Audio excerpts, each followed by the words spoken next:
Hello everybody, welcome back to the James Lawrence Allcott channel, and this is the second time I've recorded this, so I'm a little bit annoyed.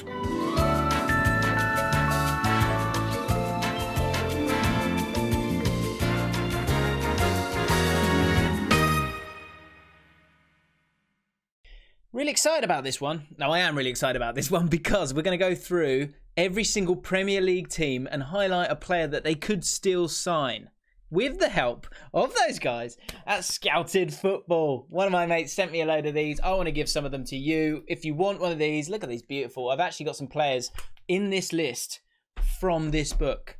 So thank you to them. All their stuff is in the description. If you want to get your hands on one of those things, two things you got to do is very simple. Hit the subscribe button and say in the comments, yeah, I'll have one, Jim.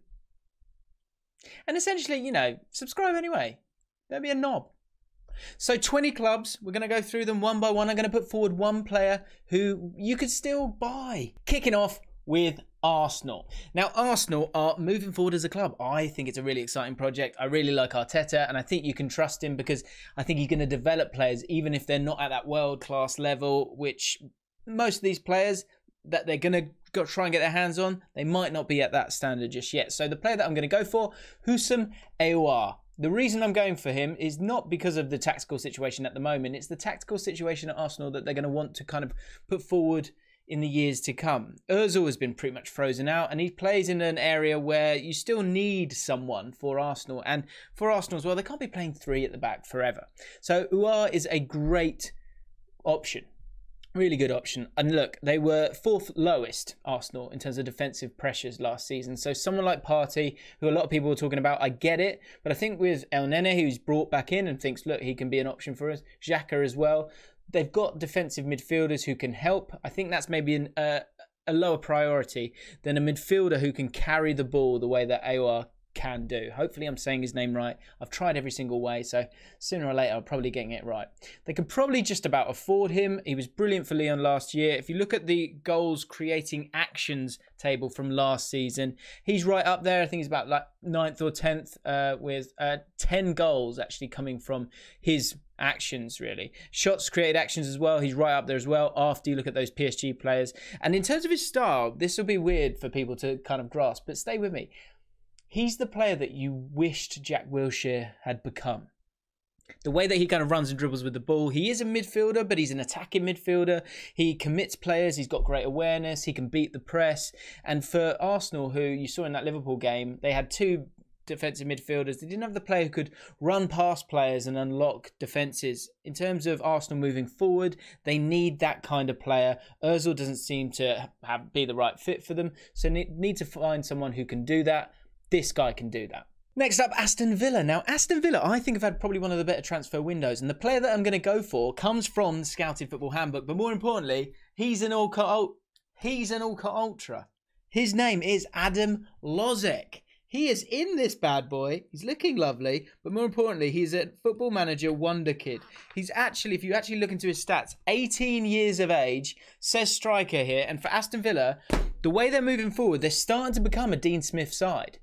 Dean Smith is not your normal English manager. The way he played at Walsall, the way he played at Brentford, it was very fluent, and that's what he wants to create. And so a left-back, Enrico Henry, might be a great option, but I think Lozek would be a really good option as well, because if you look at the games he's played, I think he's played 69 games already for Sparta Prague. The guy's 18 years old, scored about 12 or 13 goals. He is a cheap asset at the moment, but he's only going to rise. And he needs that exposure. And I think he would be excited by that exposure with a team like Aston Villa in the Premier League if they can get it done. At the moment on Transfer Market, looks like he's about 9 million quid. Obviously, it's going to be a lot more than that because he's such an exciting prospect. But he can play right wing, he can play left wing, he can play through the middle. He's had some games already. He's only 18 years old. You could swap him and Watkins during the game. You could swap him with most of the players in sort of the forward areas for Aston Villa. I think he'd be a really good signing. And yes, it would be a bit of a stepping stone for him, but I think that will work for everyone. Because Aston Villa, you're buying a player who's going to cost, if he does well for you, 50, 60, 70 million if he actually catches fire. Now, this next one is going to confuse you a little bit, but that's kind of the point. Brighton, Troy Deeney. Yeah, I know. Doesn't make any sense whatsoever, but it does in my mind. And that's important. The reason I'm saying him is because Glenn Murray's gone. And I think you often see this with teams where you have one manager who plays a very clear way. And the strengths of that become the weaknesses of that because it's kind of overloaded in that. Houghton, very defensive, had some real good, proper men who were there and put their bodies on the line. Potter's come in and he's now in this position where he's got some of the best elements of that, but he's also got some of the best ball players from that as well. So it's a really lovely blend of players. The people that they brought through as well in the second year, people like Trossard, people like Maupay, they're starting to play really good football. But the depth of the squad is still not great in terms of the attacking areas. At the moment, you've got a complete forward in Maupay, you've got an advanced forward in Aaron Connolly. But if you want to mix it up a little bit, and if you want 20 minutes with a guy who you know likes the occasion of it, would like to kind of make a statement as he comes on as a substitute, Troy Deeney is a really good option. He'll be great in the dressing room, a great leader. You've lost a couple of leaders in Duffy and Glenn Murray. So someone like Troy Deeney could be a really good option for that. And actually he's better on the ball than people give him credit for. So he gives you something completely different. Burnley. Now Burnley have a very clear way of signing players. They love an Englishman. They are the Brexit team. And that's okay. That's absolutely fine. That's exactly what's worked for Burnley and the budget that they have with them. The problem is that it's a very, very light squad. And there's a couple of areas that they need to sort it out in terms of getting reinforcements. But also, you might lose some players here, Burnley. A lot of talk about Tarkowski going somewhere. So if you lose that, in particular in the centre-back position, that's where I think you need to focus if you're Burnley. Now, Jenny Dockerman, who was at Getafe, they're looking at him. Spurs and Arsenal have had a little look at him in the past. You could get him for 10 million for a team that finished 8th last season. He had a really, really good season for them. He could be a really good option if you want a cheap option. But if you want to stay on these shores, which often Burnley do, there are 3 clubs that have just got relegated who've got a lot of assets, English assets, that could be of use to Burnley. 3 in particular come from one club for me. It's Bournemouth, and it's Chris Mepham, it's Lewis Cook, and it's Steve Cook. Now, Lewis Cook would be brilliant for them. Drinkwater experiment didn't work in the past, but they've got people like Jack Cork. He's a similar kind of ilk to that, so he would be a great player to get in. But in particular, I think it's the centre-backs where Burnley need to strengthen. So when it comes to that, you've got Chris Mepham and you've got Steve Cook. Steve Cook is actually a lot younger than you realise. He's captain of Bournemouth, so he's a leader, which Sean Dyche will love, I'm sure. And I think he's someone that if you keep Tarkowski, he's a really good option to, if you want to play free at the back. I don't think they'll ever do that. But if you want a different option, he'll slot in and be a solid Premier League player for them. If you've got that little bit more cash and you want to play a little bit more football, then Chris Mepham is the man for you. You might be able to get him for, I don't know, is it 15 million it was before? Maybe 50 million, you get him again, maybe a little bit less. So if you've got the money, Burnley, go get Chris Mepham. If you don't, go get Steve Cook. Nummer 2. That's German for number 2. In the scouted handbook that I'm putting forward is Chelsea's next signing. They've signed absolutely everyone else. And Declan Rice, is he the last piece of the puzzle? I'm not totally sure. But in terms of an asset that Chelsea could bring in, who's going to improve them straight away, I think he might well do that. But also down the line, I think he's going to get better and better. I think he can be a world-class centre-back. I really believe that. And the reason I say that is because he's been playing in centre midfield. That sounds strange, but for centre-backs, as they move up to the top teams, I think sometimes you've got to be able to have that quality on the ball to be able to play centre midfielder in another club. You see that with Rio Ferdinand back in the day. You've seen that with a lot of centre-backs that then move back into that position, because when you're playing for a team that's dominant, you have to be able to deal with one-on-ones, but you have to be able to deal with having the ball a lot. And Declan Rice has got better and better year on year. He has great energy.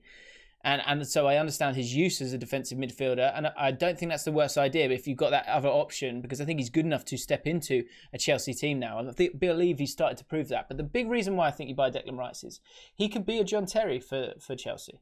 If you think of John Terry and his development, he came in and he was alongside someone like Marcel Desailly. You've got the same opportunity now with Thiago Silva.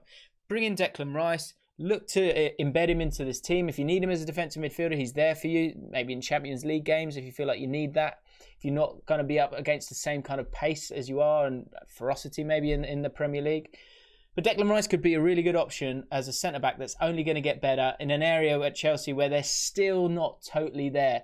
Rudiger might go in the opposite direction And if you can do that, I think Declan Rice is worth it because he loves Chelsea. He's been there through the academy, knows everyone who's there, and he's one of the best young players that we've got in terms of defensive positions. Crystal Palace, they still need a striker. I know they've got Batshuayi through the door, but they're playing Zaha up front, which I don't totally hate, but I think they're doing it because he's their best player and they want to get him in as many attacking situations as possible. But if they could play him out wide, then what's the problem with that? What's the harm with that? And I think deep down, they need a proper striker, a proper poacher who can offer up a little bit more than Jordan Ayew, but might have the same spring in his step in terms of working hard for the team. And so the person that they need to go and get, and if they can get him on a permanent, this is one of the signings of the summer, Ryan Brewster. His physical presence has got bigger. He's obviously put muscle on over the last year or so. Very slight last time we saw him in the Premier League, but for Swansea, he was superb. And he's a proper goal scorer. He can score every single kind of goal. And I think he takes Crystal Palace to a new level. I think he'd be brilliant alongside Eze.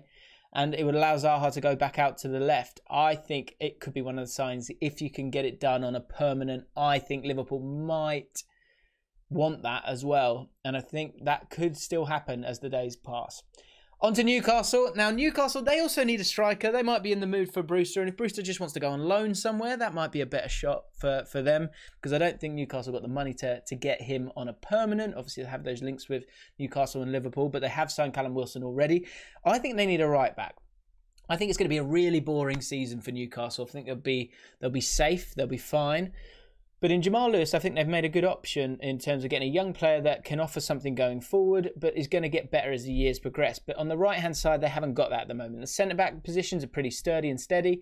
But on the right side, I think they can do a little bit better. And the player that I think they should go and sign, Celtic's Jeremy Frimpong.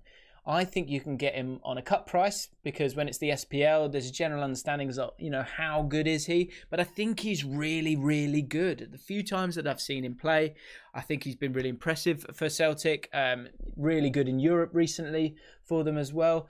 Young, and he's only going to develop more as the years go by. I see him moving to the Premier League at some point, and you might miss the boat and lose him to a Leicester City or a team that's got a little bit more money and is a little bit more of an attractive proposition for them. But at the moment, I think Newcastle could go and get him, and then you've got a back four that could just get better over the next couple of years. Everton. Now, it's a bit awkward with Everton because they're doing so well. The midfield looks like it's sorted out now, and that was something that was the big remit at the start of the summer. Now I look back to either a striking option, but I think you can still just play one up top and let Rodriguez get involved if Calvert-Lewin or Richarlison isn't available. So I'm going to look back. I'm going to look at the defensive positions. And there's one player that's really leapt out at me in terms of Everton's options, in terms of who they're looking at. And it's Fikayo Tomori. I think he'd just be a perfect player in terms of giving them the options that they want to have if they were wanting to play three at the back. But also, if you need a backup as a right back and more of a defensive right back, because you've seen the way that Everton are playing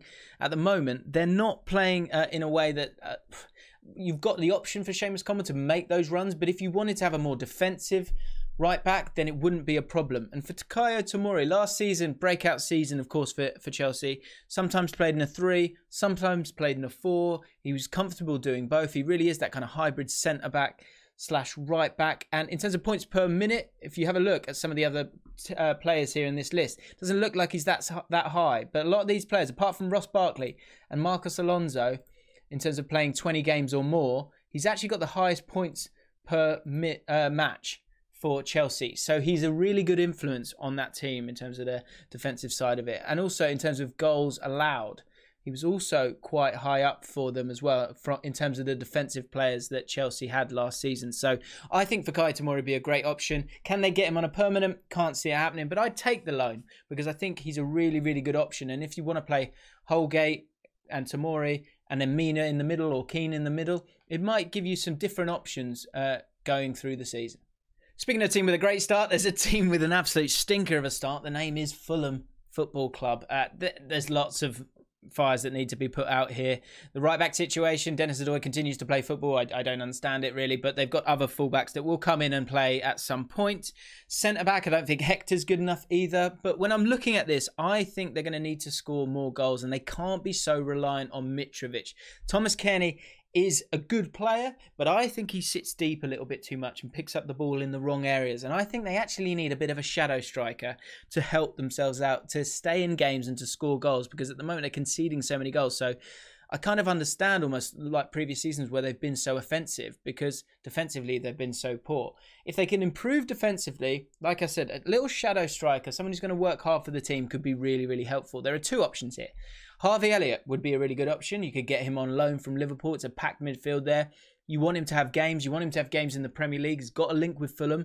So that could be a really simple one that you wouldn't have to grease the wheels too much. It'd be an easy one for Harvey Elliott to come in. Obviously, he's very young, so that would be a lot of pressure on him. Dele Alli would be a very dream signing for Fulham. But will he be used to that kind of situation? It is the year of a major tournament, so he could be a really good option, although I don't see it happening. So the person that I'm actually putting forward for Fulham to go and get is Bradley Dack.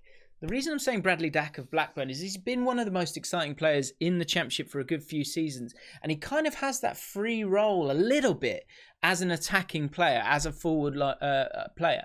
He was injured last season and Armstrong came in for Blackburn and scored a lot of goals. And so for Blackburn, I think they would cash in. Previously, I think that he felt like he was so invaluable. Now I think they would cash in. And I think as a team that's got so many midfielders that don't really offer too much in a creative sense, Bradley Dack would offer that work rate. He'd be looking for that Premier League move. He'd be buzzing to make an impression.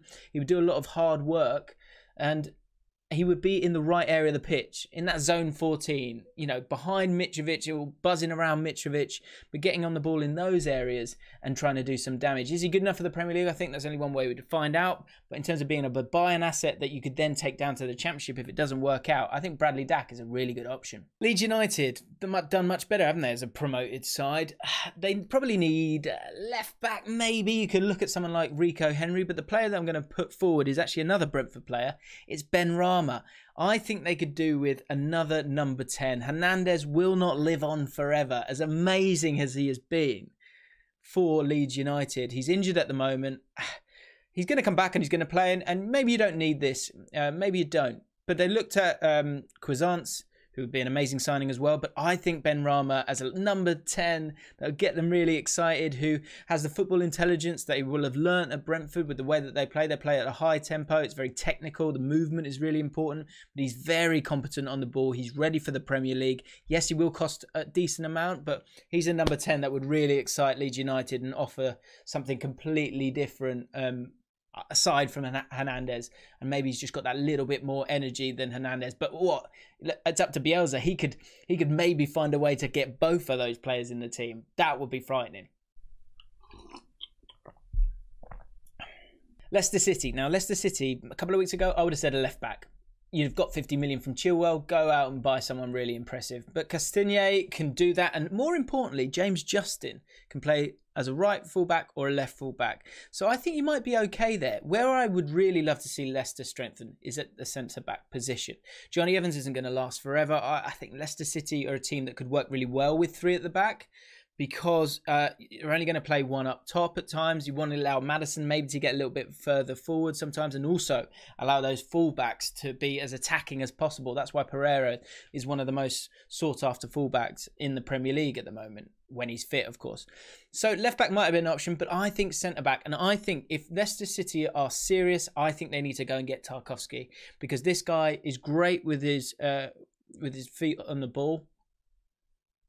He's great on the ball, but he's a proper centre-back. And I think alongside Johnny Evans and Soyuncu at both ends of the pitch, imagine Maddison's delivery when you've got Soyuncu, Tarkowski and Johnny Evans as three centre-backs. But also, more importantly, the depth. Wes Morgan is not good enough really anymore, especially in a team where you're trying to kind of keep the ball and be offensive. You need someone who's able to kind of deal with that pressure, but also have the physical skills, you know, still within you to really dominate a game from centre-back. And I believe Tarkowski's got that. And I think he's been playing in a team that's kind of covering maybe some of his weaknesses, but it's allowed him to progress. But I don't think you're really seeing the true potential of Tarkowski anymore. So I think Leicester City should go and get him and go and get Champions League football, because it's there for them. Manchester City, now, they do need a left-back. Zinchenko, there's just moments of madness with him.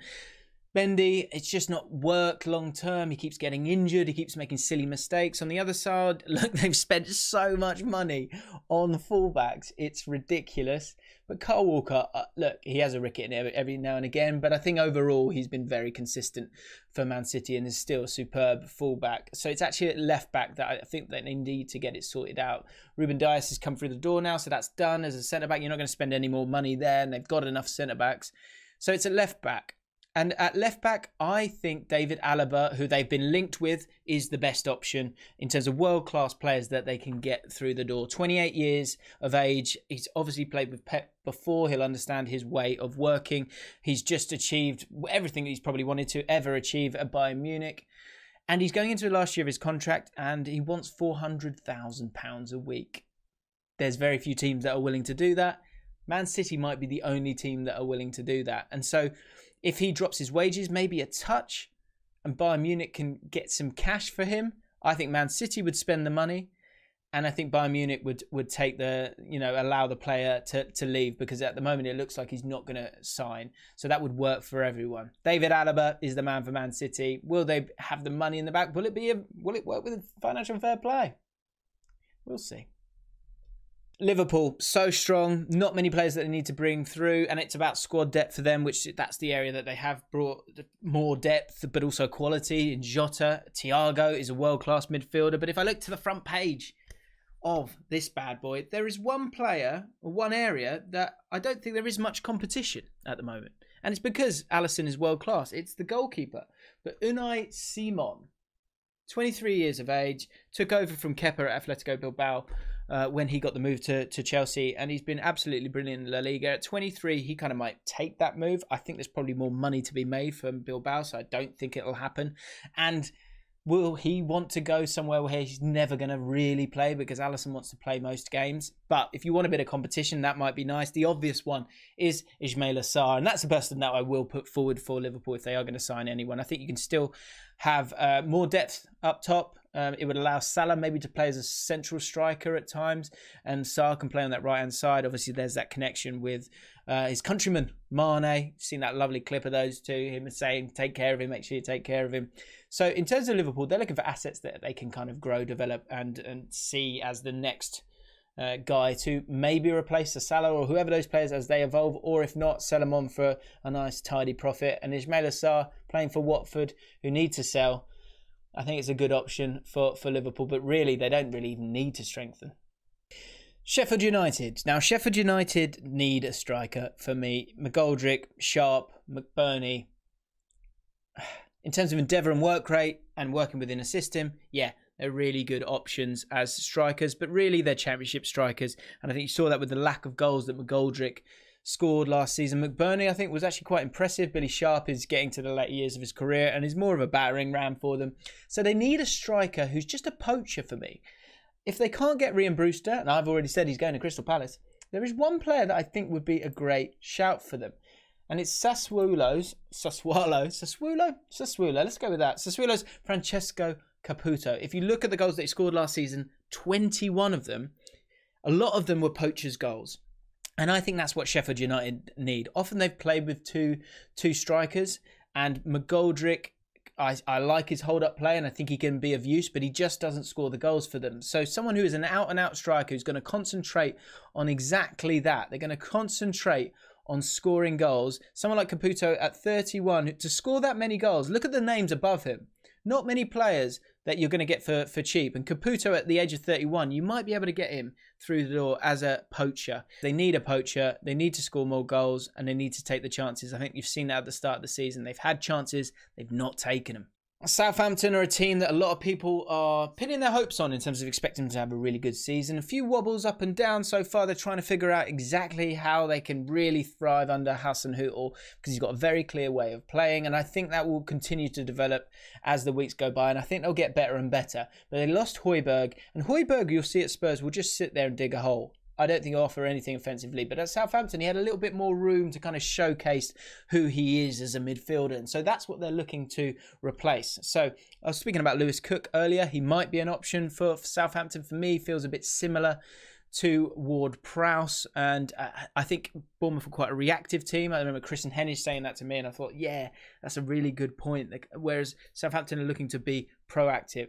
And so in terms of midfielders, there's another option. Ibrahim Sangare, you could get from Toulouse, obviously got relegated. There's rumours that you could get him for about 10 million. Good passer, great tackler. Might fit into this midfield really, really well. 22 years of age as well. It might be a great kind of mini stepping stone for him as he looks to then maybe get himself a big move. But there's one player that I think would be the perfect fit for Southampton, and it's not a direct replacement for Højbjerg. It actually means that Romeo becomes a bit more of a defensive midfielder for them, because I don't think he has that. He has, I think, great passing ability, but I don't think he has a similar kind of stamina. But the player that I'm going to put forward is Maximilian Arnold. Now, obviously, we know Hasenhüttl came from the Bundesliga, likes that pressing style. So you want a midfielder who's going to fit that. So looking at defensive pressures, Wolfsburg. Maximilian Arnold plays for Wolfsburg. In terms of defensive pressures, right up there. In terms of successful defensive pressures, right up there last season.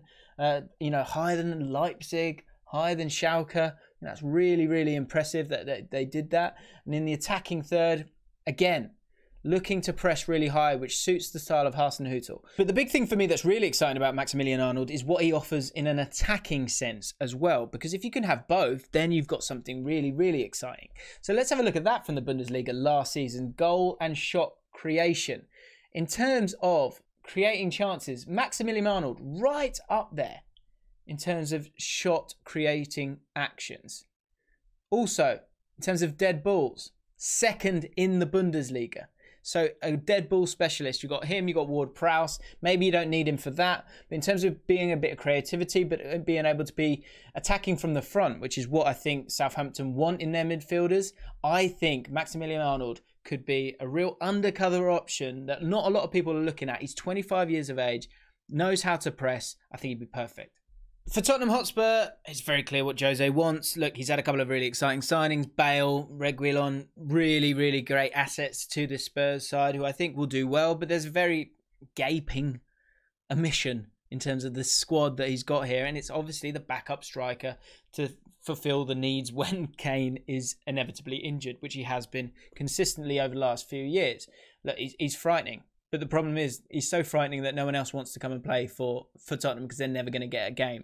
The one time it did kind of work was when you had Llorente come through the door. And I think that kind of option, in terms of that big guy that you can put on for the last 20 minutes, but someone who's still got a little bit of quality about them, I think that might be the option that Spurs should go for. So the player that I'm going to put forward for Spurs is Andreas Cornelius. This is last season's top scorers in terms of the top 5 European leagues. And Andreas Cornelius, who plays for Parma, the guy's huge, by the way, Danish international. He's absolutely massive, but he's got a great touch for a big lad. And most importantly, what I've highlighted here is goals per shot.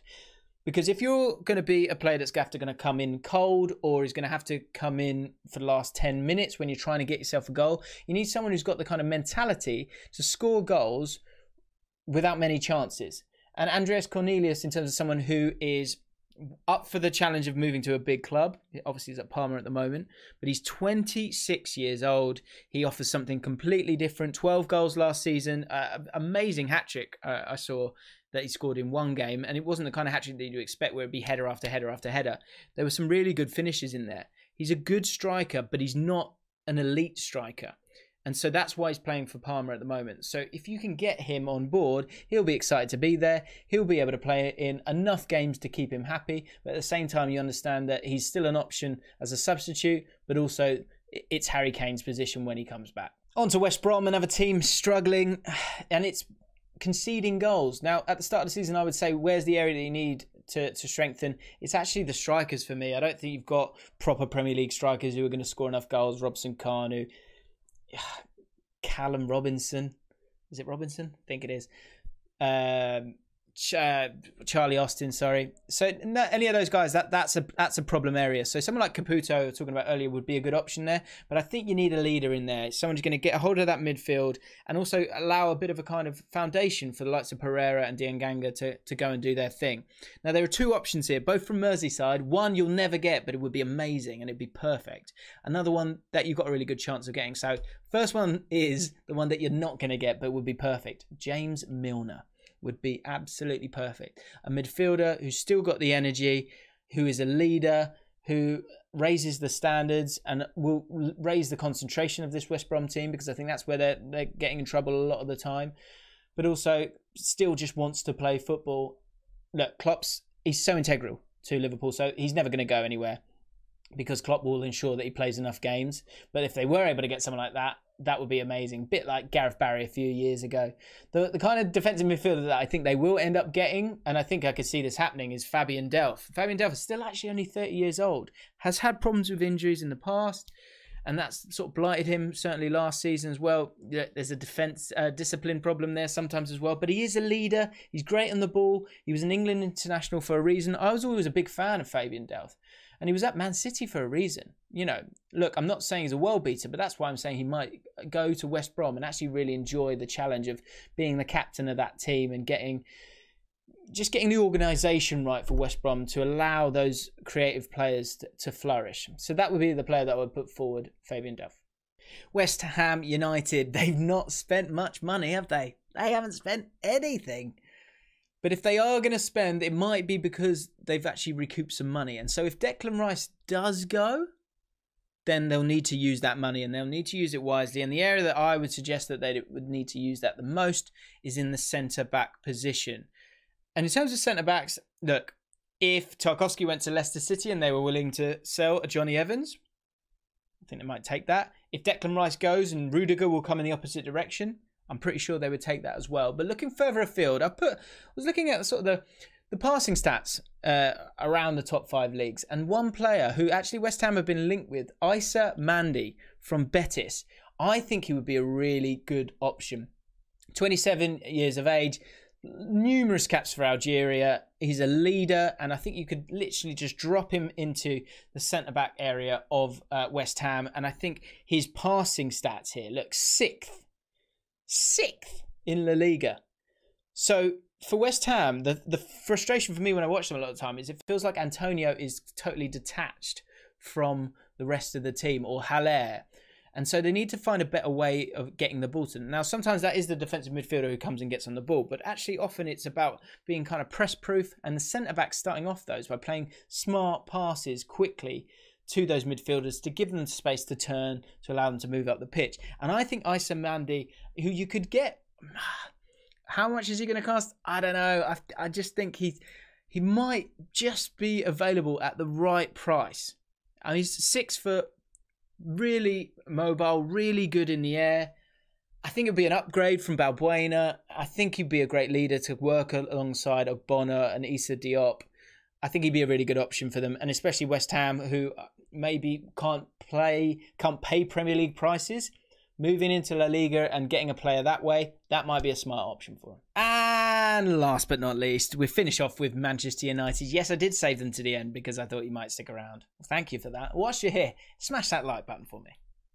Anyway, Manchester United, absolute debacle of a transfer window for them, because they'd actually got somewhere at the back end of last season and they'd made a good move in terms of Fernandes, but they need to improve it. Jaden Sancho continues to rumble on, but that's not even the area that they need to look at for me. They need a left-sided centre-back. That's the area that Man United need to strengthen, and I think that will lead to a lot of quality elsewhere.